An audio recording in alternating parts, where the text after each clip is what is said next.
नमस्कार, prime news देख रहे हैं आप। आपके साथ मैं हूं साक्षी यादव। शुरुआत करेंगे देश और प्रदेश की सुपरफास्ट 100 के साथ। सीएम योगी 3 दिवसीय दौरे पर आज गोरखपुर आएंगे। गोरखपुर को 187 करोड़ के परियोजनाओं की सौगात देंगे।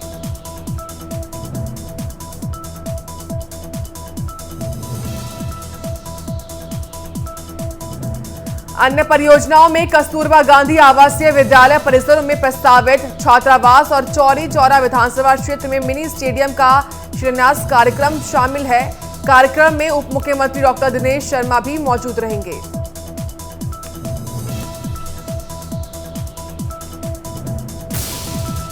लखनऊ में सीएम योगी का मिशन रोजगार जारी है। सीएम योगी नए सहायक शिक्षकों को नियुक्ति पत्र बांटेंगे।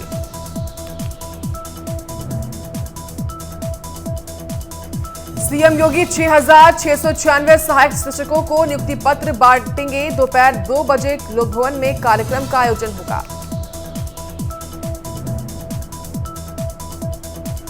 डिप्टी सीएम केशव मौर्य आज सहारनपुर दौरे पर हैं। डिप्टी सीएम बेहट क्षेत्र की गांगोरो नदी पर पुल का लोकार्पण करेंगे। साथ ही मंडल भर की 800 करोड़ से अधिक लागत की 288 सड़कें और पुलों का लोकार्पण और शिलान्यास करेंगे।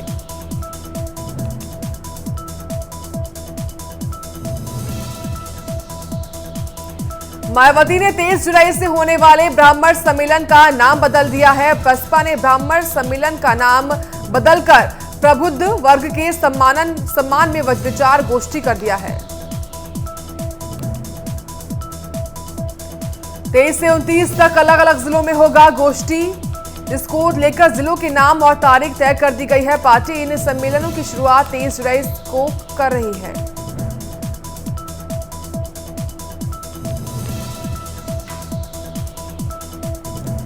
कृषि कानून के विरोध में जारी किसानों के आंदोलन का नया पड़ाव शुरू हो गया है, जिसमें दिल्ली के जंतर मंतर पर सैकड़ों किसानों ने अपनी मांगों को लेकर प्रदर्शन किया है।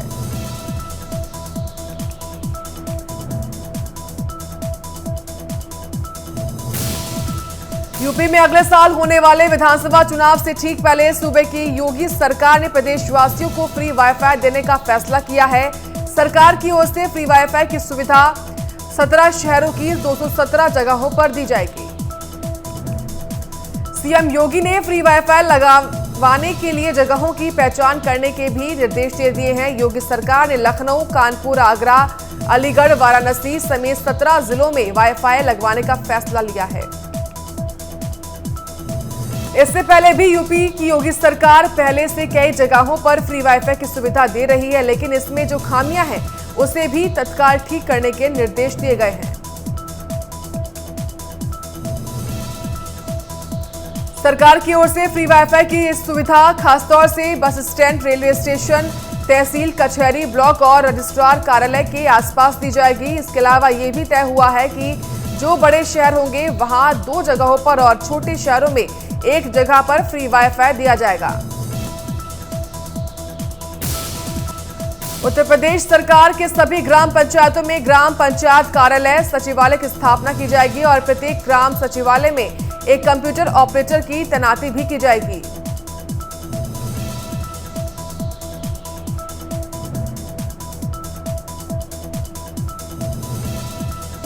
ये फैसला सीएम योगी ने लोक भवन में हुई मंत्रिमंडल की बैठक में लिया है, जिसके बाद मुख्यमंत्री ने पूरी प्रक्रिया 6 महीने में पूरी करने के निर्देश दिए हैं। राज्य सरकार के खादी ग्रामोदय मंत्री सिद्धार्थनाथ सिंह ने बताया कि यूजे ग्राम पंचायत में ग्राम सचिवालय की स्थापना और डाटा एंट्री ऑपरेटर के चयन और तैनाती और इन पर होने वाले व्यय को वित्त आयोग के प्रस्ताव को मंत्रिपरिषद ने अपनी स्वीकृति दे दी है।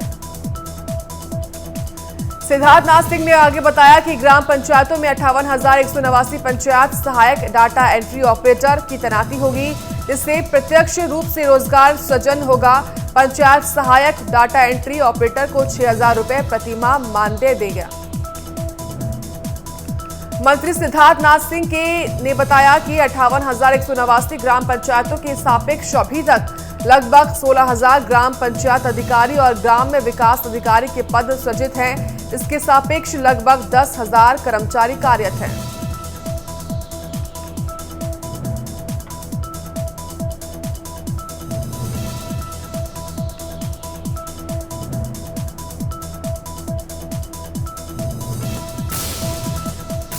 सपा अध्यक्ष और यूपी के पूर्व सीएम अखिलेश यादव ने बीजेपी पर निशाना साधा है। उन्होंने बीजेपी को झूठी पार्टी करार का नाम दिया है और उन्होंने कहा कि इसे हटाइए।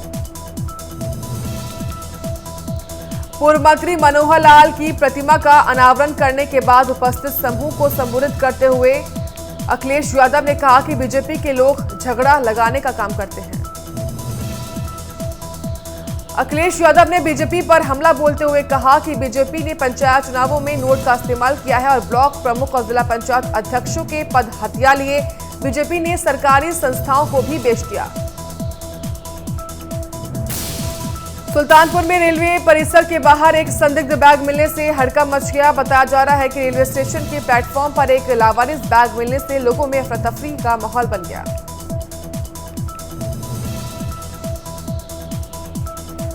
लावारिस बैग मिलने के बाद वहां मौजूद लोगों ने तुरंत रेलवे प्रशासन को सूचना दी। इसके बाद सूचना पर पहुंची पुलिस ने बैग को कब्जे में लेकर जांच शुरू कर दी। बांदा में एक बुजुर्ग महिला की हथियार के से निर्मम हत्या कर दी गई, जिसकी सूचना होते ही गांव में हड़कंप मच गया।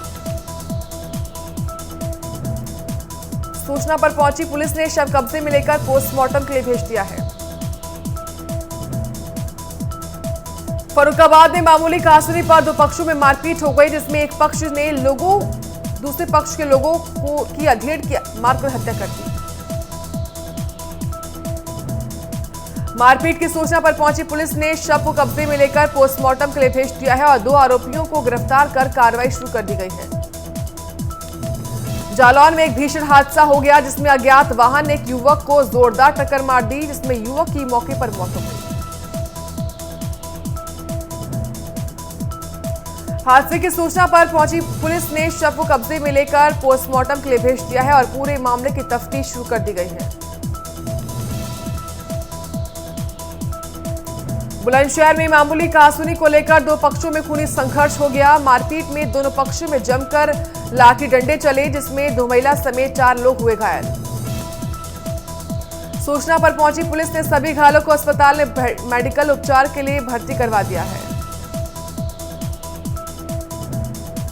औरैया में एक युवक ने आत्महत्या कर जान दे दी है। बताया जा रहा है कि युवक का आपत्तिजनक वीडियो वायरल हो गया था, जिसको लेकर परेशान युवक ने आत्महत्या कर ली। सूचना पर पहुंची पुलिस ने मुकदमा दर्ज कर लिया है। ऐसे में परिवार ने पुलिस पर लापरवाही का आरोप लगाया। परिवार का कहना है कि पुलिस ने आरोपियों को पकड़ा था, लेकिन बाद में सभी आरोपियों को छोड़ दिया गया। रामपुर में जमीनी विवाद को लेकर एक जीजा ने अपने ही साले को मौत के घाट उतार दिया, जिसकी सूचना होते ही परिवार में कोहराम मच गया।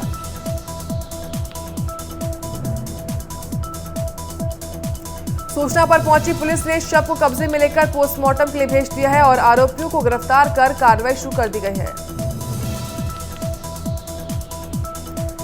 बरेली में एक युवक का झाड़ियों में शव मिलने से इलाके में हड़कंप मच गया, जिस पर परिवार ने हत्या के बाद शव फेंके जाने का आरोप लगाया है। सूचना पर पहुंची पुलिस ने शव को कब्जे में लेकर पोस्टमार्टम के लिए भेज दिया है और पूरे मामले की जांच शुरू कर दी गई है।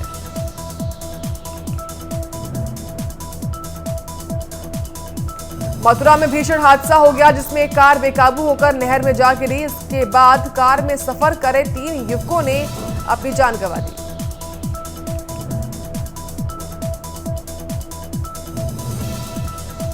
सूचना पर पहुंची पुलिस ने कड़ी मशक्कत के बाद कार को बाहर निकाला और तीनों शवों को कब्जे में लेकर पोस्टमार्टम के लिए भेज दिया। लखीमपुर खीरी में एक नाबालिग के साथ दुष्कर्म का मामला सामने आया है। बताया जा रहा है कि आरोपी इस मासूम को घर में सोते वक्त उठा ले गए, जिसके बाद अपनी हवस का शिकार बनाया। सूचना पर पहुंची पुलिस ने पीड़िता को मेडिकल के लिए भेजा। आरोपी युवक पर कार्रवाई करने में जुटी हुई है। बताया जा रहा है कि आरोपी जबरन नशे की गोली खिलाकर बेहोश करता था और इस घटना को अंजाम दिया। हाथरस में चोरों ने जंगलेश्वर बगीचा पर शिवजी महाराज का मंदिर पर चोरी की घटना को अंजाम दिया है। बताया जा रहा है कि चोरों ने मंदिर में लगे पीतल के घंटे पर अपना हाथ साफ किया है। बुलंदशहर के छतेवाली गांव के एक स्कूल के छत पर एक लावारिस युवक का शव मिलने से हड़कंप मच गया, जिसकी सूचना ग्रामीणों ने तुरंत पुलिस को दी।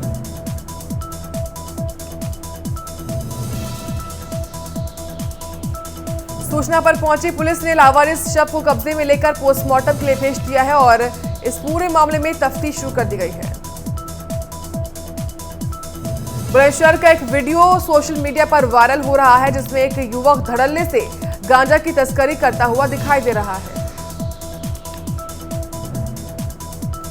वायरल वीडियो के बाद ग्रामीणों का आरोप है कि पुलिस आरोपी के खिलाफ कानूनी कार्रवाई नहीं कर रही है। वहीं वायरल वीडियो कोतवाली के एक गांव का बताया जा रहा है।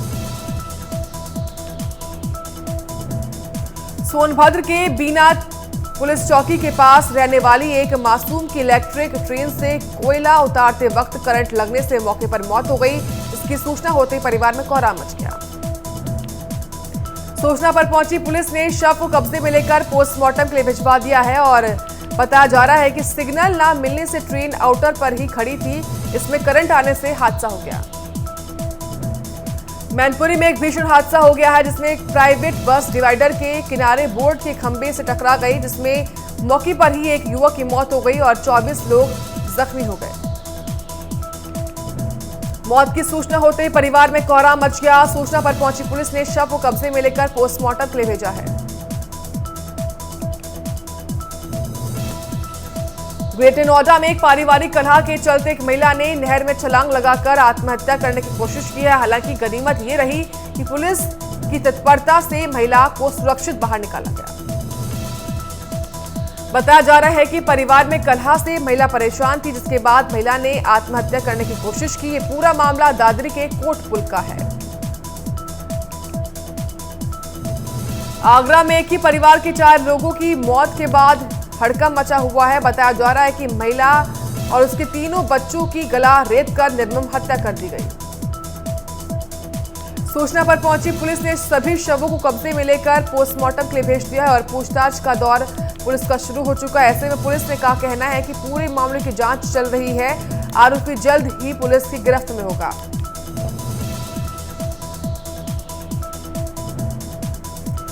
बुलंदशहर में जिला अस्पताल के डॉक्टर और स्वास्थ्यकर्मी हड़ताल पर है। उनका कहना है और उनका आरोप है कि पुलिस कांस्टेबल ने उनके साथ बदतमीजी की है और जिसको लेकर ये हड़ताल हो रही है। फर्रुखाबाद में एक नवजात शिशु का शव मिलने से इलाके में सनसनी फैल गई। बताया जा रहा है कि ग्रामीण सुबह घर से टहलने के लिए निकले थे, जिसके बाद लोगों ने नवजात शिशु का शव पड़ा देखा। शव मिलने की सूचना ग्रामीणों ने तुरंत पुलिस को दी। सूचना पर पहुंची पुलिस ने शव को कब्जे में लेकर कार्रवाई शुरू कर दी है। पूरा मामला फर्रुखाबाद के अंगूरी बाग का है। देश में कोविड मामलों में गिरावट देखी गई है। बीते 24 घंटे में कोविड के 41,383 नए मामले दर्ज किए गए हैं, तो वहीं 507 लोगों ने दम तोड़ दिया है। देश में कोरोना महामारी का संकट अभी टला नहीं है। कोरोना एक्टिव केस की संख्या अभी भी 4 लाख से अधिक बनी हुई है। देश में 2 दिन बाद एक बार फिर से 41,383 मामले सामने आए हैं, तो वहीं बीते 24 घंटे में 42,015 केस सामने आए हैं। पिछले 24 घंटे में 41,383 नए केस सामने आए हैं, जबकि बीते दिन 39,090 मामले सामने आए थे। देश में कोविड एक्टिव केस की संख्या अभी 4 लाख से अधिक है। अभी तक कोविड के कुल आंकड़े 4,09,000 है। देश में अब तक कुल 3 करोड़ 12 लाख लोग संक्रमित हुए हैं। इनमें से 4,18,000 की मौत हो चुकी है, तो वहीं 3 करोड़ 4,29,000 लोग ठीक भी हुए हैं। स्वास्थ्य मंत्रालय के अनुसार अब तक देश भर में 41 करोड़ 78 लाख लोगों को कोविड वैक्सीन के डोज दिए जा चुके हैं, जबकि पिछले दिन 22 लाख टीके लगाए गए हैं। देश में अब तक कुल 45 करोड़ 9 लाख सैंपल टेस्ट हो चुके हैं, जबकि पिछले दिन 17,18,000 लोगों के कोविड सैंपल टेस्ट किए गए हैं। देश में कोरोना से मृत्यु दर 1.34% है, जबकि एक्टिव केस 1.36% है। इसके बाद कोविड एक्टिव केस मामले में दुनिया में भारत 7वें स्थान पर है। देश में कुल संख्या के मामले में भारत दूसरे नंबर पर है, जबकि अमेरिका और ब्राजील के बाद सबसे अधिक मौतें भारत में हुई हैं। यूपी में बीते 24 घंटे में कोविड के 55 नए मामले सामने आए हैं, तो वहीं बीते 24 घंटे में 2 कोविड मरीजों ने अपनी जान गंवा दी है। तो वहीं यूपी में अब तक कुल 22,739 कोविड मरीजों की मौत हो चुकी है, जिसके बाद कुल आंकड़ा बढ़कर 17,08,005 हो गया है। महाराष्ट्र में बीते 24 घंटे में कोविड के 8,100 नए मामले सामने आए हैं, जबकि 124 मरीजों ने अपनी जान गंवा दी है। महाराष्ट्र में 8,172 नए मामले सामने आने के बाद कुल संख्या बढ़कर 62,05,190 हो गई है, जबकि 124 मरीजों की मौत होने के बाद मृतकों की संख्या 1 लाख के पार है।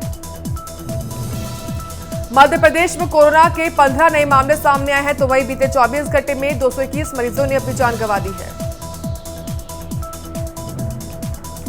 एमपी में 15 नए मामलों के सामने आने के बाद कुल संख्या बढ़कर 7,91,644 पहुंची हुई है, तो वहीं अब तक कोरोना से 10,516 की मौत हो चुकी है।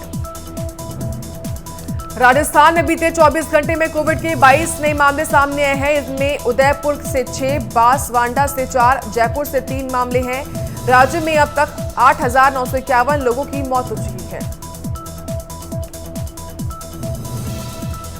तमिलनाडु में कोरोना संक्रमण के 2,205 नए मामले सामने आए हैं, जबकि पिछले 24 घंटे में 43 मरीजों की मौत हो गई है।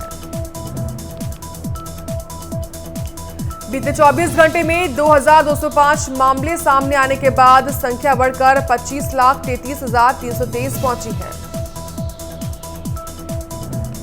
हिमाचल में बीते 24 घंटे में कोविड के 121 नए मामले सामने आए हैं। कांगड़ा में 32, चंबा में 28, मंडी में 19, कुल्लू में 4 और हमीरपुर में 8 नए मामले सामने आए हैं।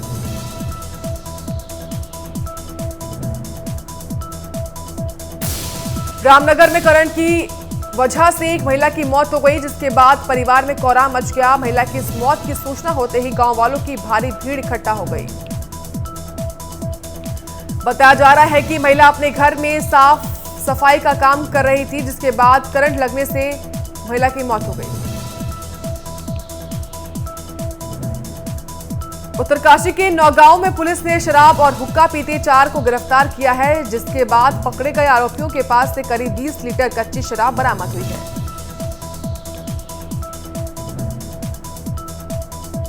डोईवाला में ऊर्जा और वन मंत्री हरक सिंह रावत लाल तप्पड़ पहुंचे, जहां पर उन्होंने साई मंदिर में पौधारोपण का कार्यक्रम किया।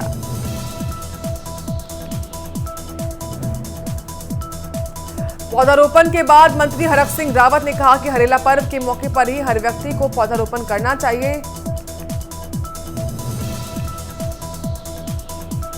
पौड़ी में पिछले कुछ दिनों से रुक रुक कर बारिश हो रही है, जिससे जनता की परेशानियां बढ़ी हुई हैं, जिसको लेकर मौसम विभाग ने अगले कुछ दिनों तक भारी बारिश का अलर्ट जारी किया है। मौसम विभाग ने सभी को सावधान रहने के लिए कहा है। लगातार हो रही बारिश से तापमान में गिरावट आई है, इससे लोगों को गर्मी से निजात मिली है। बागेश्वर में खांकर सकीड़ा सड़क निर्माण की मांग को लेकर ग्रामीणों ने धरना प्रदर्शन 1 हफ्ते से जारी है। वहीं धरना दे रहे ग्रामीणों ने सड़क निर्माण न शुरू होने पर आमरण अनशन का ऐलान किया है। धरना दे रहे ग्रामीणों ने सरकार पर इलाके की लापरवाही का भी आरोप लगाया है। ऐसे में ग्रामीणों को कहना है कि सकीड़ा में सड़क निर्माण के लिए 217 में ही मंजूरी मिली थी। उत्तरकाशी में लगातार हो रही बारिश ने मुश्किलें बढ़ा दी हैं। यहां पर बारिश के चलते गंगा घाटी और यमुना घाटी के आसपास वाले क्षेत्रों में पानी बढ़ने से जनता की चिंताएं बढ़ गई हैं।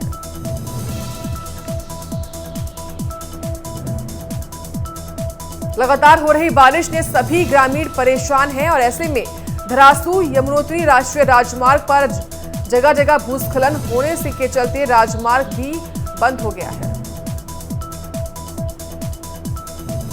पौड़ी में पिछले कुछ दिनों से लगातार हो रही बारिश के चलते जगह जगह मोटर मार्ग बाधित हो रहे हैं, तो वहीं राष्ट्रीय राजमार्ग 121 पर पाबो बुआखाल के बीच मांडा खाल में पड़ा बॉर्डर गिरने के मार्ग पूरी तरीके से बंद हो गया है।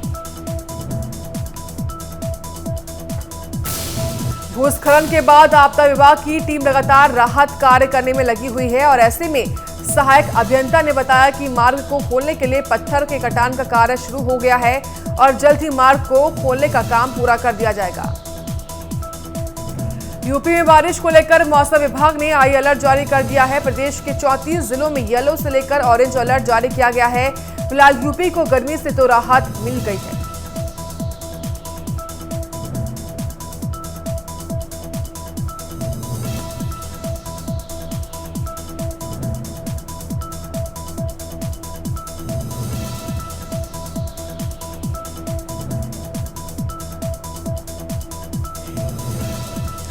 मौसम विभाग ने जनता से सावधानी बरतने को कहा है। अंदाजा लगाया गया था कि इस साल राज्य में 274.7 मिलीमीटर बारिश होनी है। 260.6 mm बरसात हो चुकी है।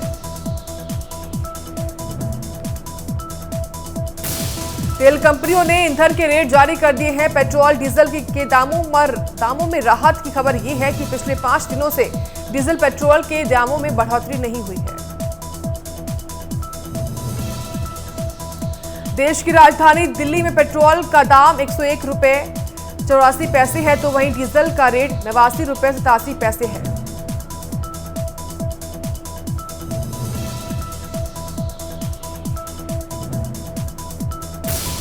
वैश्विक बाजार में सोना और चांदी में उतार चढ़ाव देखा जा रहा है। दोनों बहुमूल्य धातुओं में गिरावट दर्ज की गई है।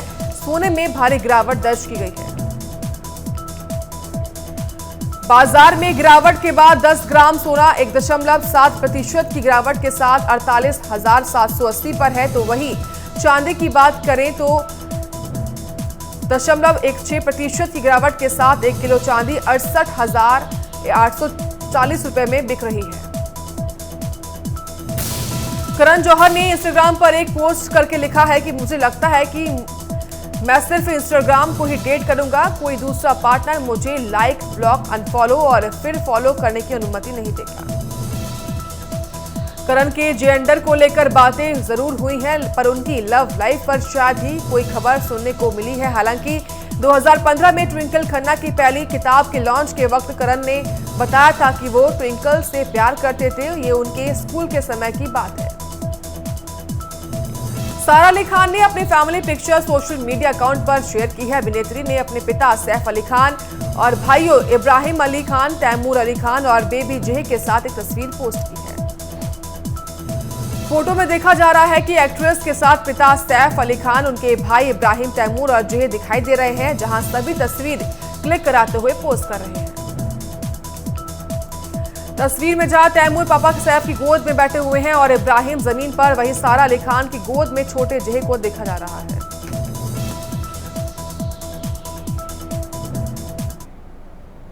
और इसी के साथ सुपरफास्ट 100 में इतना ही। आप देखते रहिए प्राइम न्यूज।